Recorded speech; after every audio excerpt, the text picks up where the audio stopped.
Good morning, students. The part 3 and political Indian constitutions के बारे में हम आपको बता रहे थे। आखिर ऐसी क्वालिटीज़ क्या हमें नज़र आती हैं कि इंडियन कॉन्स्टिट्यूशन हमें इतना पसंद है।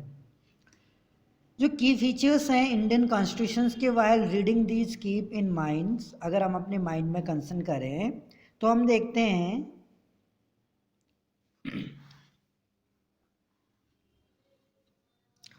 इस चीज़ को हम दिमाग में रखते हैं कि कंसर्न ऑफ डाइवर्सिटी, जो देश में इतनी विभिन्नताएं हमें नज़र आती हैं, यूनिटी नज़र आती है, विभिन्नताएं होने के बावजूद भी। जैसे आपको जवाहरलाल नेहरू का मैं एक कोटेशन बताना चाहूँगा, यूनिटी इन डाइवर्सिटी, यानी अनेकता में एकता जिसे बोलते हैं।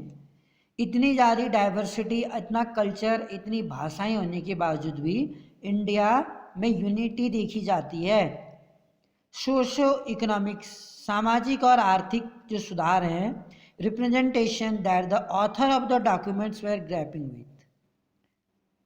ट्राई करने की कोशिश करते हैं, समझना है the way in which they try to balance, इसमें वो ये कोशिश करते हैं कि this concern with their commitment to transforming independent India into strong democratic society. अब अगर हम फेडरलिज्म की बात करें, फेडरलिज्म क्यों हम इंडिया को एक फेडरलिज्म बोलते हैं और फेडरलिज्म आखिर होता क्या है? इसके रिफर्स का अर्थ है कि existing of more than one level of government, जिसमें पावर जो डिवाइड होती है सेंट्रल और स्टेट के बीच में। जैसे हम जानते हैं कि हमारे यहाँ हमारे कंट्री में, इंडिया में सेंट्रल में बीजेपी गवर्नमेंट है, स्टेट में भी गवर्नमेंट है जो बीजेपी गवर्नमेंट है। इंडिया में हम देखते हैं we have government at state level, हमारे यहाँ सेंट्रल लेवल पर भी गवर्नमेंट है और हमारे यहाँ स्टेट लेवल पर भी गवर्नमेंट है, और पंचायत पर भी एक थर्ड टायर ऑफ गवर्नमेंट है जिसे हम पंचायत बोलते हैं। अब थर्ड गवर्नमेंट क्यों बनी है इंडिया में, मैं आपको बताऊं। क्योंकि अगर हम पिथौरागढ़ की बात करें, पिथौरागढ़ में हमारे यहाँ कई सारे गांव हैं, जैसे जाजर देवल है, पुनेड़ी है, भुरमुड़ी है, डुंगा गांव है। तो इन गांवों में क्या हो रहा है, यहाँ क्या प्रॉब्लम्स हैं, तो इन लोकल एरियाज की प्रॉब्लम्स को गवर्नमेंट सीधे नहीं जान सकती जब तक कि वहाँ पर एक थर्ड लेवल की गवर्नमेंट, ग्राम पंचायत ना बनाई जाए। ग्राम पंचायत का गठन करने से, ग्राम पंचायत बनाने से, वहाँ जो ग्राम प्रधान होगा वो अपने अपने इलाकों की प्रॉब्लम्स को एडमिनिस्ट्रेशन, डिस्ट्रिक्ट एडमिनिस्ट्रेशन के माध्यम से चीफ मिनिस्टर तक पहुँचाएगा। और ऐसे ही स्टेट गवर्नमेंट क्यों है? क्योंकि अगर हम सेंट्रल गवर्नमेंट ही होगी एक दिल्ली में, तो दिल्ली से ही पूरे कंट्री को रूल करना पॉसिबल नहीं है। मतलब आप समझ गए कि एक बड़े देश में अगर रूल करना है, बड़े देश में रूल करने के लिए एक सेंट्रल गवर्नमेंट के द्वारा ही रूल नहीं किया जा सकता, बल्कि वहाँ पर पावर को हमें डिवाइड करना पड़ेगा स्टेट लेवल पे और डिस्ट्रिक्ट लेवल पे। पंचायत राज थर्ड टायर कहलाता है गवर्नमेंट का। हमने क्लास 6 में भी पढ़ा था, कह रहे हैं we looked at the functioning of state government in the class 7। हमने स्टेट गवर्नमेंट के फंक्शंस को पढ़ा कि स्टेट गवर्नमेंट कैसे काम करती है, कैसे वहाँ लेजिस्लेटिव असेंबली होती है, गवर्नर होता है स्टेट में जो उस स्टेट के लिए रूल्स बनाते हैं और उस स्टेट के लिए काम करते हैं। इसमें सेंट्रल गवर्नमेंट के बारे में हम पढ़ेंगे। वास्ट नंबर ऑफ जो कम्युनिटीज हैं, बहुत सारा समुदाय है इंडिया में, मीन सिस्टम ऑफ गवर्नमेंट, जो सिस्टम ऑफ गवर्नमेंट है needed to be device that did not involve only person sitting in capital city of New Delhi and making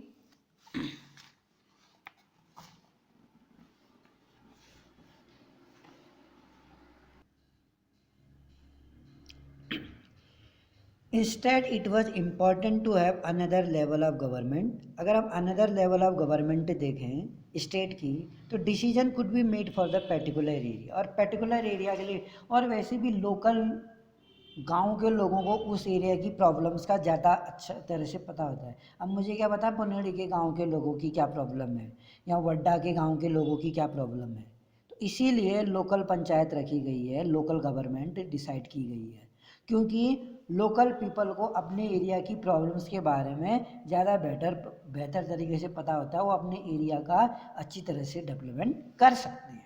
while each state in India, जबकि हर state India में enjoy करता है, हर state को अपनी एक complete independence मिली हुई है, वो अपने स्टेट में रूल्स बनाते हैं, अपने स्टेट्स के लिए पावर कंसर्न करते हैं, कुछ मुद्दों को उठाते हैं, सब्जेक्ट ऑफ नेशनल कंसर्न, राष्ट्रीय स्तर के भी मुद्दे हो सकते हैं।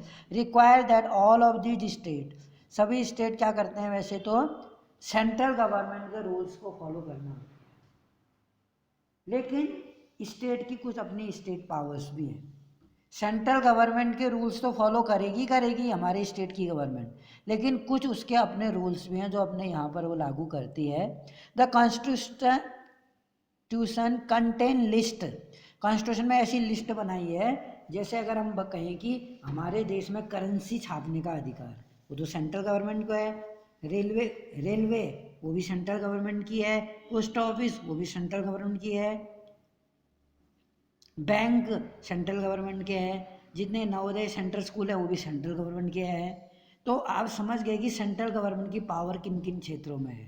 करेंसी छाप सकती है, अभी करेंसी बंद करने का अधिकार सेंट्रल गवर्नमेंट को था।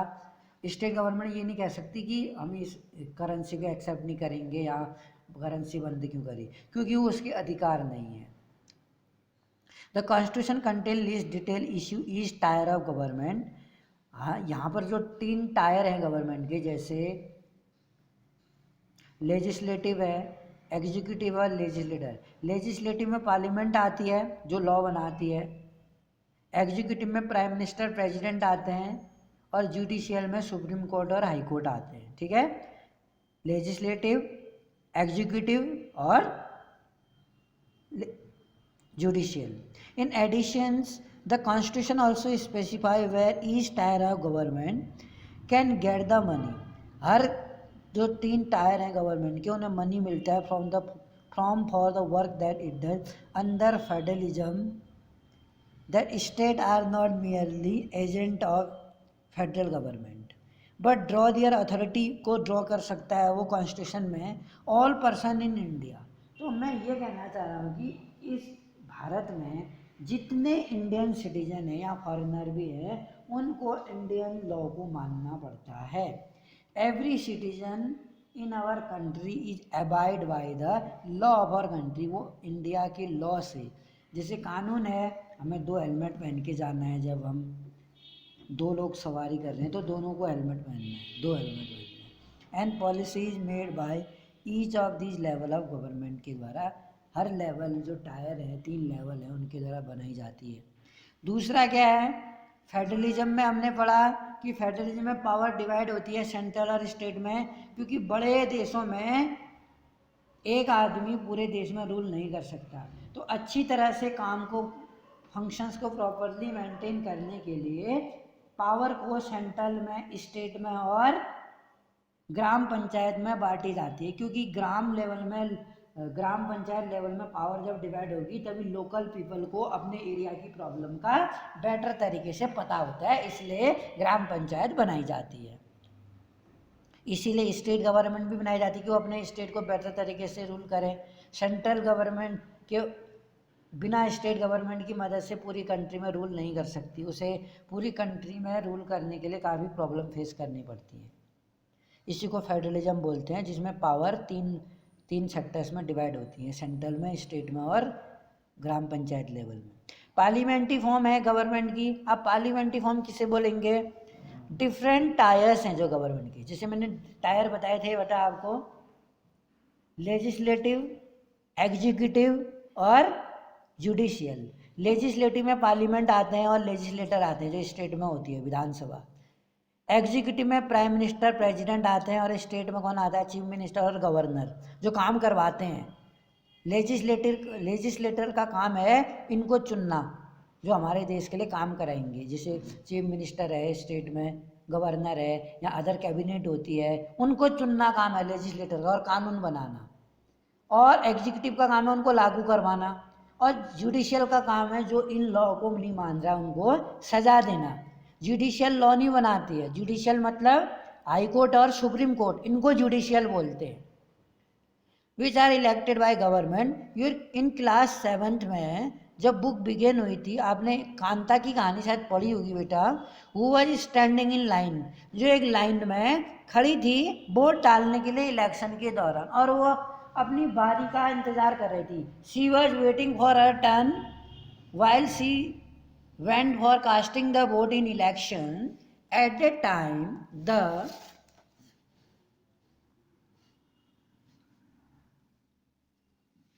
द कॉन्स्टिट्यूशन ऑफ इंडिया, तो हमारा जो कॉन्स्टिट्यूशन है इंडिया का वो गारंटी देता है, यानी गारंटी मतलब हुआ कि प्रूफ, फुल प्रूफ वो देता है, अधिकार आपको देता है कि universal adult suffrage. Universal adult suffrage का अर्थ होता है after completing the 18 age he is able to cast the vote. 18 साल पूरी होने पर अपनी एज उसे वोट देने का राइट है। Caste, colour, gender, place of birth, religion के आधार पर डिस्क्रिमिनेशन नहीं किया जाएगा।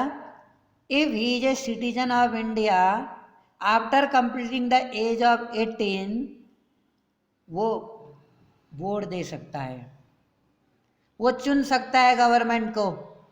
शर्त है उसे पागल नहीं होना चाहिए, you should not be mental, और उसे फॉरेनर नहीं होना चाहिए। ये 2 शर्तें हैं। इसके अलावा अगर वो रिच है, पुअर है, एजुकेटेड है, अनएजुकेटेड है, डजंट मैटर। ये इम्पोर्टेंट नहीं है कि वो उसका क्लास क्या है, उसका जेंडर क्या है, उसका रिलीजन क्या है, उसका प्लेस ऑफ बर्थ क्या है। After completing the age of 18 हर नागरिक को यूनिवर्सल एडल्ट सफ्रेजी के तहत इक्वलिटी दी गई है कि वो वोट डाल सकते हैं। पहले बिफोर इंडिपेंडेंस जब भारत आज़ाद नहीं था, जो लोग रिच नहीं थे उनको वोट देने का राइट नहीं था। यहाँ जो काले लोग थे, कास्टिज्म देखने को मिलता था। When they were making the constitution, जब कॉन्स्टिट्यूशन बनाया गया, the member of constitution assembly के जो मेंबर थे फेल्ट दैट फ्रीडम स्ट्रगल, जो फ्रीडम स्ट्रगल था, has prepare the mass for universal adult सफ्रेजी।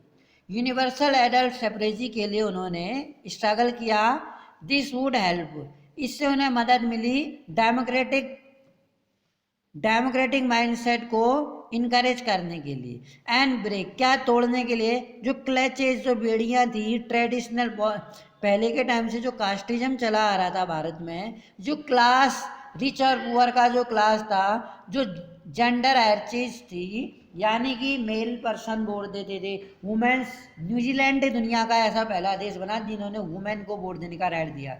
Even America जैसा शक्तिशाली देश तक वुमेन्स को वहाँ वोट देने के राइट नहीं थे। Womens were not allowed to cast the vote in early period and even in America also. This means that people of Indian have, the people जो थे भारत के, अब डायरेक्ट रोल उनका था इलेक्टिंग दियर रिप्रेजेंटेटिव, अपने प्रतिनिधि को चुनते थे वो। और every citizen of a country, हर नागरिक जो सिटीजन है उसका ये लिहाज किए बिना, इसकी वैल्यू को इग्नोर किए बिना कि उसका सोशल बैकग्राउंड क्या, उसका सोशल स्टेटस, यानी वो समाज के किस वर्ग से आता है, वो रिच है कि पुअर है, उसकी कास्ट क्या है, उसका जेंडर क्या है, और उसकी लैंग्वेज क्या है, उसका रिलीजन क्या है, इसको इग्नोर करते हुए हर सिटीजन को भारत में इलेक्शन में वोट देने का राइट है। एक बात और कहना चाहूँगा, 21 एज कंप्लीट होने पर ग्राम पंचायत के लिए और 25 एज कंप्लीट होने पर लेजिस्लेटिव के लिए वो इलेक्शन में खड़े होने का भी अधिकार है। 18 एज तो वोट देने के लिए है, 18 एज इलेक्शन लड़ने के लिए नहीं है। 18 एज ग्राम पंचायत का इलेक्शन लड़ने के लिए 21 एज होनी चाहिए। लेजिस्लेटर और लोकसभा का इलेक्शन लड़ने के लिए उसकी एज मिनिमम 25 होनी चाहिए। कम से कम 25 साल होनी चाहिए उसकी एज। दिस रिप्रेजेंटेटिव, जो प्रतिनिधि होते हैं, ये लोगों के प्रति जिम्मेदार होते हैं। इट मीन्स ये लोगों के लिए हैं। इट मीन्स ये प्रतिनिधि, कॉन्स्टिट्यूशन में प्रतिनिधि को पीपल के द्वारा चुना जाता है और लोगों के लिए ही चुना जाता है। लोगों के द्वारा, लोगों में से लोगों के लिए चुना जाता है। You will read more about, तुम बहुत ज़्यादा पढ़ोगे। क्यों ज़्यादा? जो रिप्रेजेंटेशन है प्रति क्रुशियल माना जाता है। डेमोक्रेटिक फंक्शनिंग, प्रजातांत्रिक काम के लिए इनका जो रिप्रेजेंटेशन है ज़्यादा इंपॉर्टेंट क्यों माना जाता है? क्यों ज़्यादा प्रतिनिधि, क्यों ज़्यादा लीडर हम चुनते हैं? डेमोक्रेटिक कंट्री में हमको इतनी फ्रीडम तो मिली है कि हम अपने लीडर को चूज करते हैं, और ये जो लीडर है हमारे लिए जिम्मेदार होते हैं। का अर्थ क्या है? हमारी प्रॉब्लम्स अगर कोई है, अगर कोई इश्यू है, तो हम अपनी प्रॉब्लम्स को लेके इनके पास जाएंगे और ये सॉल्व करने के लिए जिम्मेदार है। इनको सॉल्व करना है हमारी प्रॉब्लम्स को। कहीं पर पानी नहीं आ रहा है, कहीं पर सड़कें पक्की नहीं है, कहीं पर स्वास्थ्य सुविधाएं नहीं है, कहीं पर एजुकेशन फैसिलिटी नहीं है, कहीं पर लोगों के पास रास्ते नहीं है चलने के लिए। Whatever the problems are seen in the society, इसके लिए जो हम नेताओं को चुनते हैं, वो नेता लोग जिम्मेदार हैं हमारी प्रॉब्लम्स को सॉर्ट आउट करने के लिए। अगर वो ऐसा नहीं करते हैं, then in the next election हमारे पास ये पावर है कि हम उसे नेक्स्ट इलेक्शन में चुने ही नहीं। हम क्यों चुने ऐसे नेता को? आप बताइए। Separation of power. अब सेपरेशन ऑफ पावर की अगर हम बात करें, सेंट्रल और स्टेट में पावर डिवाइड होती है ग्राम पंचायत लेवल पर भी। तो किस तरीके से जो पावर है वो डिवाइड की जाती है अकॉर्डिंग टू कॉन्स्टिट्यूशन। अगर हम कॉन्स्टिट्यूशन की बात करें, संविधान की बात करें, हमारे कॉन्स्टिट्यूशन में गवर्नमेंट के 3 ऑर्गन्स हैं। बेटा मैंने आपको बताया था, जो 3 ऑर्गन्स हैं गवर्नमेंट के, there are legislator, executive and judicial. Legislator में मैंने बताया था हमारी पार्लियामेंट को, हम जहाँ से कानून बनता है बेटा, पार्लियामेंट के हम क्वालिटीज ही पढ़ रहे हैं, उसको हम लेजिस्लेटर बोलते हैं। स्टेट में कौन है लेजिस्लेटर? खुद लेजिस्लेटर ही है, लेजिस्लेटिव जिसे बोलते हैं। लेजिस्लेटर, एग्जीक्यूटिव, सेंटर में प्राइम मिनिस्टर और प्रेसिडेंट और अदर मिनिस्टर एग्जीक्यूटिव का काम करते हैं। स्टेट में चीफ मिनिस्टर और गवर्नर और अदर कैबिनेट मिनिस्टर एग्जीक्यूटिव का काम करते हैं। जुडिशियल में सेंट्रल में सुप्रीम कोर्ट और स्टेट में हाई कोर्ट। अगर हमें स्टेट हाई कोर्ट में अगर हमें जस्टिस नहीं मिलता है तो हम सेंट्रल में जा सकते हैं न्याय मांगने के लिए, ठीक है। सुप्रीम कोर्ट क्या है? एक लास्ट दरवाज़ा है न्याय मांगने के लिए, अगर हम स्टेट में हमें न्याय नहीं मिलता है तो।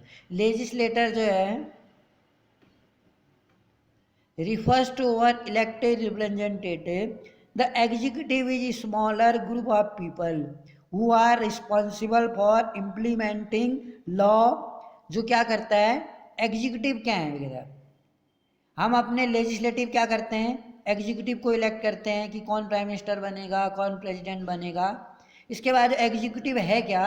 स्मॉलर ग्रुप ऑफ पीपल है, एक छोटे ग्रुप पीपलों का ग्रुप है। दे आर रिस्पॉन्सिबल, जो क्या है? रिस्पॉन्सिबल है फॉर इम्प्लीमेंटिंग लॉ। वो क्या करता है?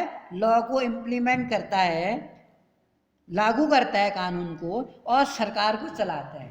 यानी कि जो एग्जीक्यूटिव है, प्राइम मिनिस्टर है या हेल्थ मिनिस्टर है या ह्यूमन रिसोर्स डेवलपमेंट मिनिस्टर है, HRD मिनिस्टर रमेश पोखरियाल निशंक, ये सब मिलके कैबिनेट बना रहे हैं। डिफेंस मिनिस्टर है। जुडिशरी की अगर हम बात करें, विच यू विल रीड, हम यूनिट 3 में जुडिशरी, अभी आप इतना समझ के जुडिशरी क्या है, सेंट्रल में सुप्रीम कोर्ट जुडिशरी है, स्टेट में हाई कोर्ट जुडिशरी है, और डिस्ट्रिक्ट में डिस्ट्रिक्ट कोर्ट जो होते हैं वो जुडिशरी है। Refers the system of court in the country in order to prevent, अगर हम देखें मिसयूज ऑफ पावर, यदि पावर का मिसयूज हो रहा है तो अगर कोई रिप्रेजेंटेटिव या कोई लीडर अपनी पावर का मिसयूज करता है और कोई कॉमन सिटीजन भी वहाँ रिट जारी करता है, यानी कंप्लेन करता है, याचिका डालता है तो वन ऑफ द गवर्नमेंट तो क्या कर सकता है, सुप्रीम कोर्ट उसको एनालिसिस कर सकता है गवर्नमेंट के ऑर्डर की। और हर एक ब्रांच, हर एक ऑर्गन बहुत ज़्यादा पावरफुल नहीं है, हर एक ऑर्गन के लिए एक दूसरा ऑर्गन बनाया है जिससे कि वो बहुत ज़्यादा शक्तिशाली ना हो। जैसे लेजिस्लेटिव के ऊपर एग्जीक्यूटिव है, एग्जीक्यूटिव के भी ऊपर फिर जुडिशरी बनाई गई और जुडिशरी को के मेंबर को भी एग्जीक्यूटिव चूज करते हैं, यानी प्रेसिडेंट चूज करता है सुप्रीम कोर्ट और हाई कोर्टों के जज को। लेकिन एक बार जज बनने के बाद सुप्रीम कोर्ट और हाई कोर्ट फ्री है डिसीजन देने के लिए, वो किसी के प्रेशर में आके ऑर्डर नहीं देते हैं, यहाँ अपना फैसला नहीं सुनाते, वो फ्री हैं, वो सभी पहलुओं को सुनते हुए अपना डिसीजन देने के लिए सुप्रीम कोर्ट या हाई कोर्ट के जज फ्री होते हैं बेटा। वन ब्रांच ऑफ गवर्नमेंट, मैंने क्या कहा, हर एक जो ब्रांच है यानी लेजिस्लेटिव, एग्जीक्यूटिव और जुडिशरी, हर एक जो ऑर्गन है गवर्नमेंट, ये ऑर्गन कहलाएगा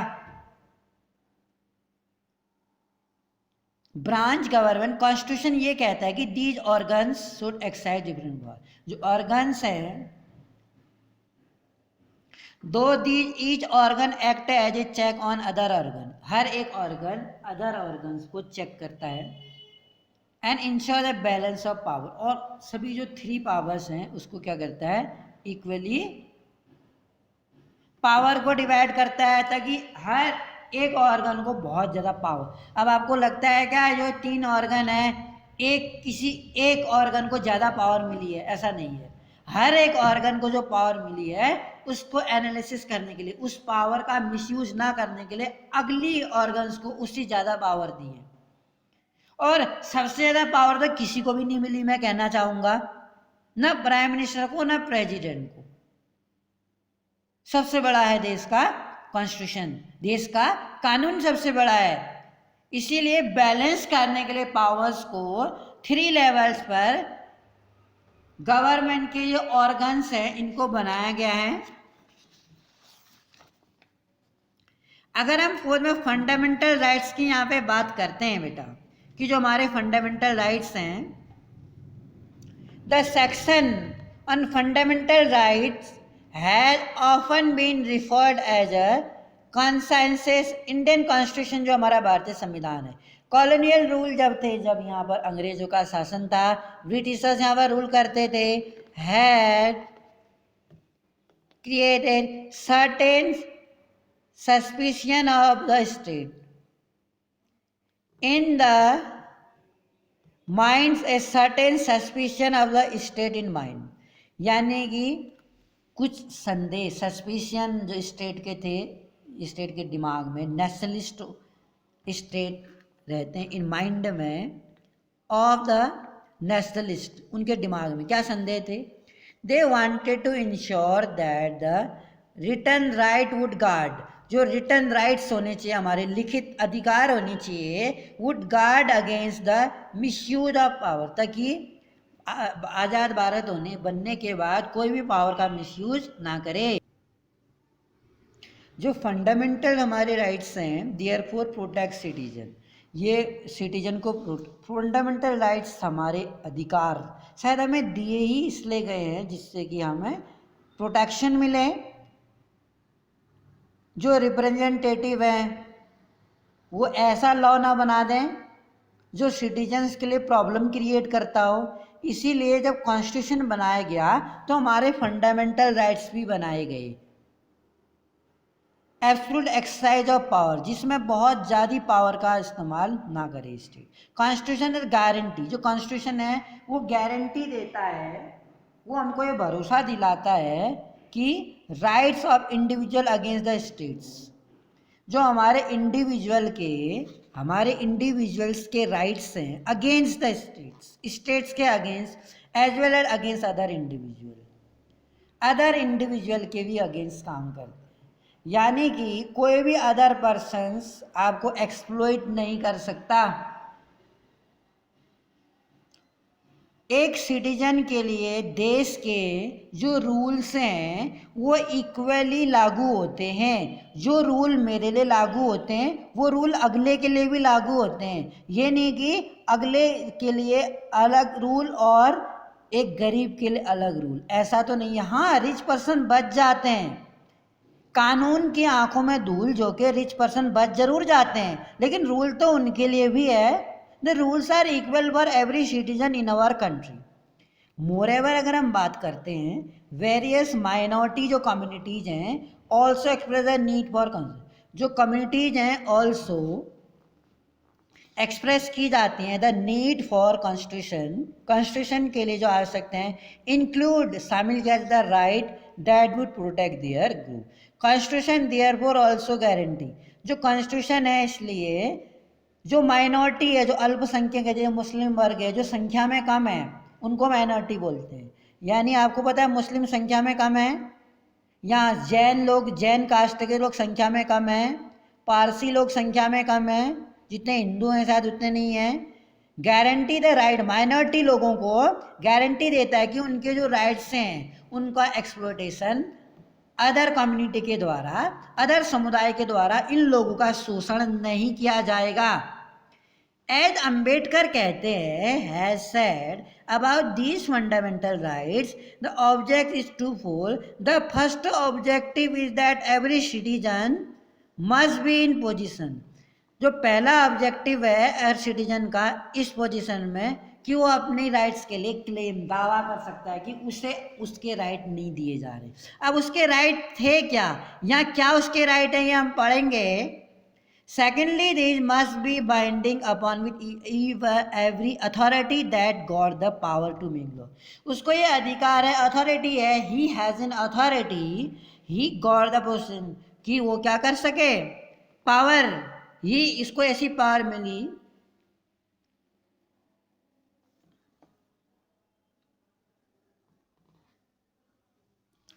तो वो लॉ बना सकते हैं।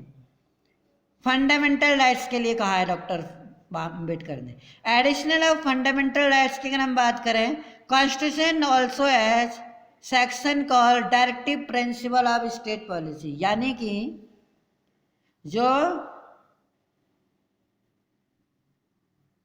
स्टेट के लिए लागू किया है गवर्नमेंट ने, डायरेक्टिव प्रिंसिपल कहलाते हैं स्टेट पॉलिसी। जैसे एससी एसटी और वीकर सेक्शंस के लिए उनको अपलिफ्ट करने के लिए स्टेट कुछ रूल बनाएगा। हमें अपने इन्वायरमेंट की प्रोटेक्शन करनी है, हमें एग्रीकल्चर को और एनिमल हस्बेंड्री को बढ़ावा देना है, हमें अपने देश में जो मॉन्यूमेंट्स हैं, जो पार्क हैं, जो प्लेसेस हैं, उनकी केयर करनी है। हमने इंटरनेशनल पीस के लिए एक अच्छी लव बॉन्डिंग बनानी है अदर कंट्री के साथ।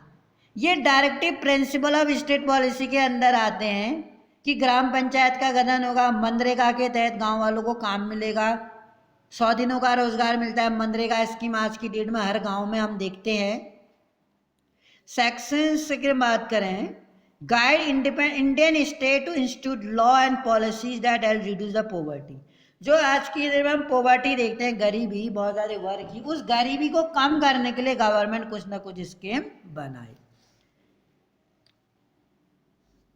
फंडामेंटल राइट्स जो है हमारे इंडियन कॉन्स्टिट्यूशन के, वो इंक्लूड करता है, सबसे पहला जो है राइट टू इक्वलिटी है। वो राइट टू इक्वलिटी मीन्स समानता का अधिकार देता है। All person are equal. Right to equality में हमारा फंडामेंटल राइट्स में हमारा कॉन्स्टिट्यूशन कहता है कि इंडिया में रहने वाले किसी भी धर्म के, किसी भी कास्ट के, किसी भी कम्युनिटी के, किसी भी लैंग्वेज को बोलने वाले जो भी लोग हैं, या किसी भी जगह जन्म लेने वाले भारत में, या भारत में, वो सब कानून के द्वारा इक्वली ट्रीटेड है। यानी कानून उनको समान नज़रों से देखता है। कोई भी रिलीजन बड़ा छोटा नहीं है कहता है, कोई भी कास्ट बड़ी छोटी नहीं है कहता है, कोई भी लैंग्वेज को बोलने वाला बड़ा या छोटा नहीं है। लिंग्विस्टिक कंट्री है, कई सारी भाषाएं बोली जाती हैं यहाँ पर। इक्वलिटी प्रोटेक्टिव, इक्वली सभी लोगों को कानून, देश के कानून के द्वारा सुरक्षा प्रदान की गई है। It also state that no citizen can be discriminate. इसका अर्थ है कि किसी भी सिटीजन को डिस्क्रिमिनेट नहीं किया। No citizen can be discriminate यानी किसी भी भाषा को बोलने वाला, किसी भी जेंडर का, किसी भी रिलीजन को अपनाने वाला, किसी भी जगह जन्म लेने वाला भारत के किसी भी स्टेट का आदमी इक्वली कानून की नज़रों में बराबर है। कोई भी कास्ट, कोई भी sex, male female, every person age, हर पर्सन को पब्लिक प्लेस में यानी किसी भी पार्क में, किसी भी हिस्टोरिकल प्लेस में घूमने की आज़ादी है उसे, किसी भी जगह पे जाने की आज़ादी है, किसी भी प्लेग्राउंड में खेल सकता है कोई भी बच्चा, कोई भी इंसान घूम सकता है, किसी भी होटल्स में खाना खाने की इसको परमिशन है, और से उसके पास पैसा होना चाहिए। हाँ, होटल में जा रहा है, आज़ादी है का, और उसके पास पैसे नहीं है तो भगा देगा होटल वाला आपको। किसी भी दुकान से सामान लेने की आज़ादी है, वहाँ पर भी पैसा होना चाहिए। State can not discriminate against anyone. जो स्टेट है, कंट्री कह सकते हैं स्टेट को, या राज्य समझिए आप, वो भेदभाव नहीं करेगा इनके आधार पर, लैंग्वेज के आधार पर, कास्टिज्म के आधार पर, रिलीजन के आधार पर, प्लेस के आधार पर, कम्युनिटी के आधार पर, कलर के आधार पर।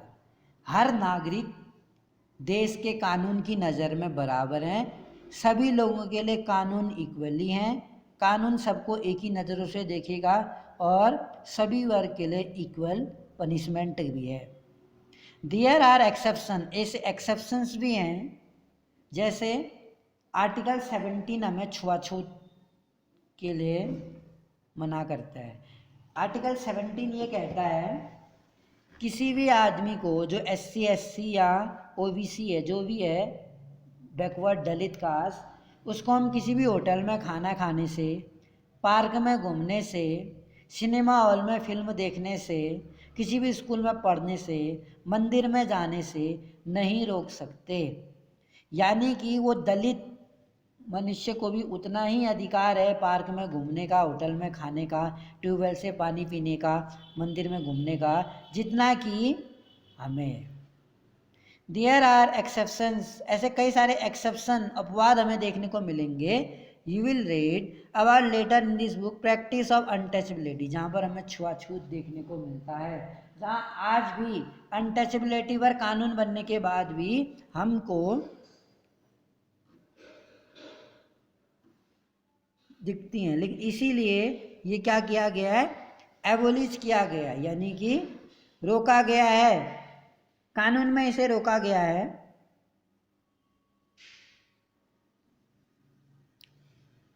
राइट टू फ्रीडम की अगर हम बात करें, the include right to freedom, आज़ादी, अभी तक समानता का अधिकार था, राइट टू इक्वलिटी, हमें जो फंडामेंटल राइट दिया गया है। दूसरा है राइट टू फ्रीडम। अब राइट टू फ्रीडम में हमें आज़ादी है, किस किस तरह की आज़ादी है। अभी आप किसी को कोई भाषण दे सकते हैं, आपको राइट टू स्पीच है, बोलने की आज़ादी है आपको। Right to make union, freedom of speech कह रहे हैं, भाषण देने की आज़ादी है, आप भाषण दे सकते, अपने विचारों को एक्सप्रेस करने की आपको आज़ादी है। राइट टू फॉर्म एसोसिएशन, कोई भी संघ बनाने की आपको आज़ादी है।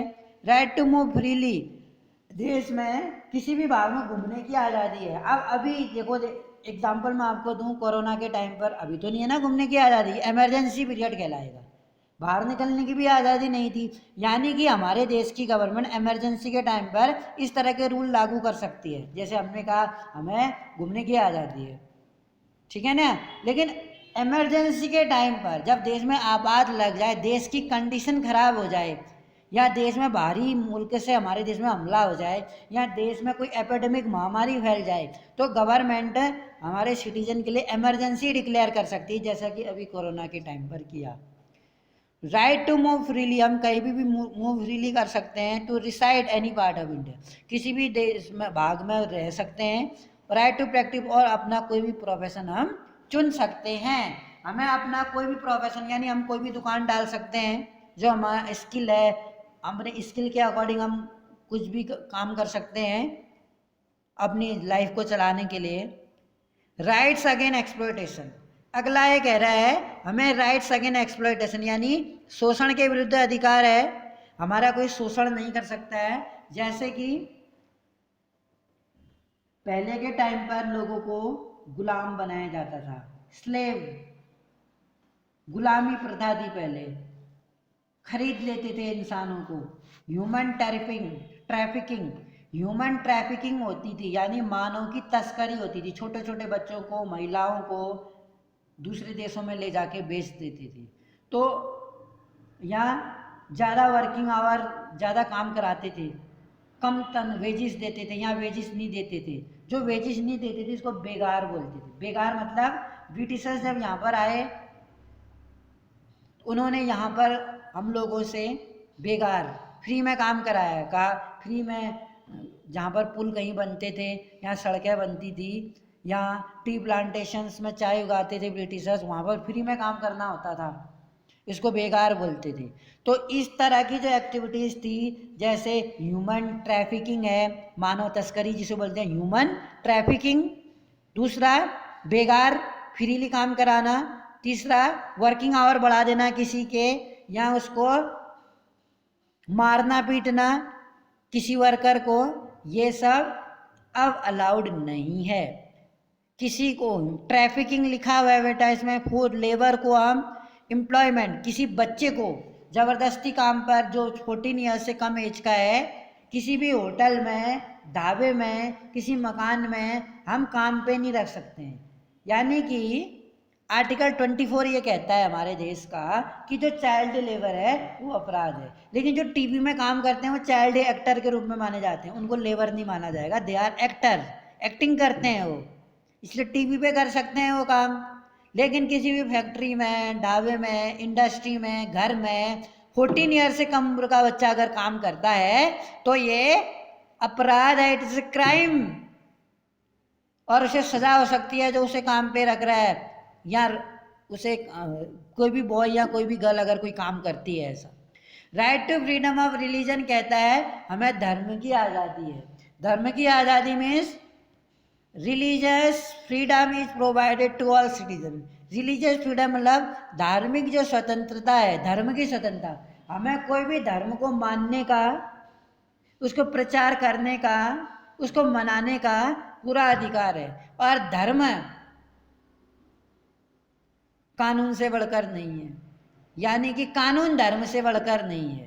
कानून मतलब, कानून में है कि अगर दो लोग बाइक में जा रहे हैं तो दोनों को हेलमेट पहनना पड़ेगा, लेकिन अगर कोई सिख आदमी बाइक में जा रहा है तो उसे हेलमेट पहनने की जरूरत नहीं है, क्योंकि सिख लोगों के धर्म में पगड़ी पहनना है। यहाँ कौन बड़ा है? धर्म की कानून, धर्म बड़ा है।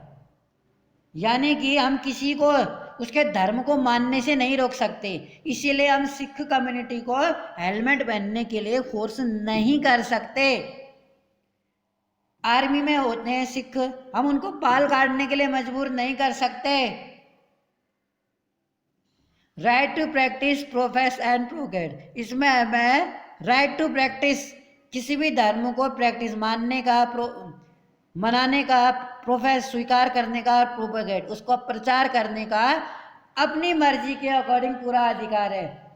हम अपनी मर्जी से अपना धर्म भी चेंज कर सकते हैं, लेकिन हमें कोई फोर्सली रिलीजन चेंज करने के लिए फोर्स नहीं कर सकता। हम इधर आस्तिक धर्म को मानने वाले भी हो सकते हैं और बिना धर्म को मानने वाले भी हो सकते हैं, हमें धर्म की आज़ादी मिली हुई है। फिफ्थ है कल्चरल एंड एजुकेशनल राइट्स। जो हमारे कल्चरल एंड एजुकेशनल राइट्स हैं, सांस्कृतिक और धार्मिक अधिकार या शैक्षिक अधिकार जो हमारे हैं, हमें अपनी संस्कृति को, जो हम पहनते हैं, जो हम त्यौहार मनाते हैं, जो हम भाषा बोलते हैं, यही तो हमारी संस्कृति है। तो हमें अपनी संस्कृति को, हमें अपनी शिक्षा को, यानी कि अपनी भाषा में अपनी शिक्षा को पूरा करने का अधिकार है। इसीलिए हमारे कॉन्स्टिट्यूशन में 22 भाषाएं हैं। Constitution state that all minority religion और linguistic can set up their own educational institution. इसका मतलब है कि किसी भी धर्म के व्यक्ति को अपना ओन एजुकेशनल इंस्टीट्यूशन खोलने का अधिकार है, लेकिन टू प्रिजर्व, क्यों? अपनी संस्कृति को बचाने के लिए। क्रिश्चियन लोग अपने स्कूल्स खोल सकते हैं, लेकिन वो किसी बच्चे को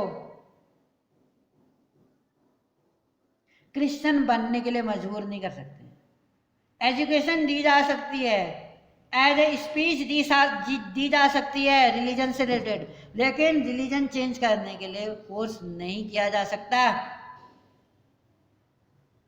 राइट टू कॉन्स्टिट्यूशनल रेमेडीज कहता है अगला, allow citizen to move the court.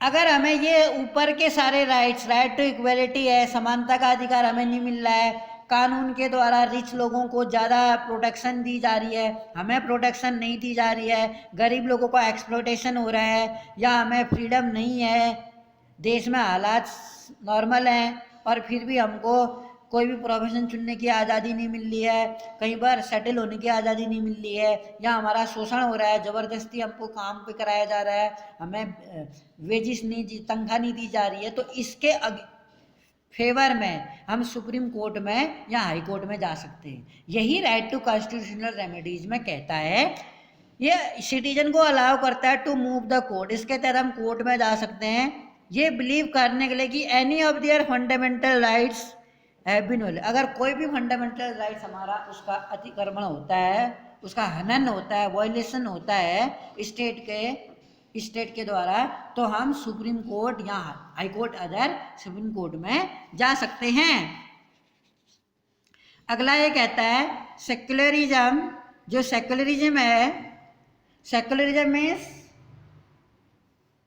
India में कई धर्म हैं, कई धर्मों को मानने वाले लोग हैं, तो कोई भी धर्म को एक प्रोटेक्शन नहीं है अपना, यानी when the state has no own religion, जहाँ स्टेट का अपना कोई धर्म नहीं है। स्टेट, हमारा कंट्री कैसा है, सेकुलर कंट्री है, जहाँ सभी धर्मों को इक्वली माना जाता है, सम्मान दिया जाता है।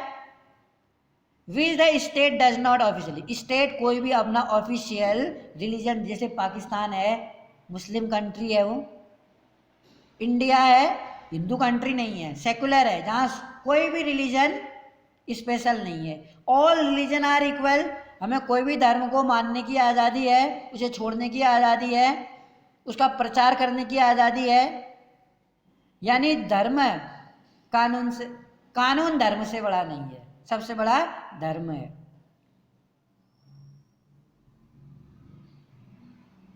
कानून से भी ऊपर धर्म है। Religion we will read about this in the following chapter. Now understand the way in which country history often determine the kind of constitution the country adopt for itself. एक ऐसे प्रकार का संविधान जो हम कंट्री के लिए अडॉप्ट करते हैं। Constitution play a crucial role.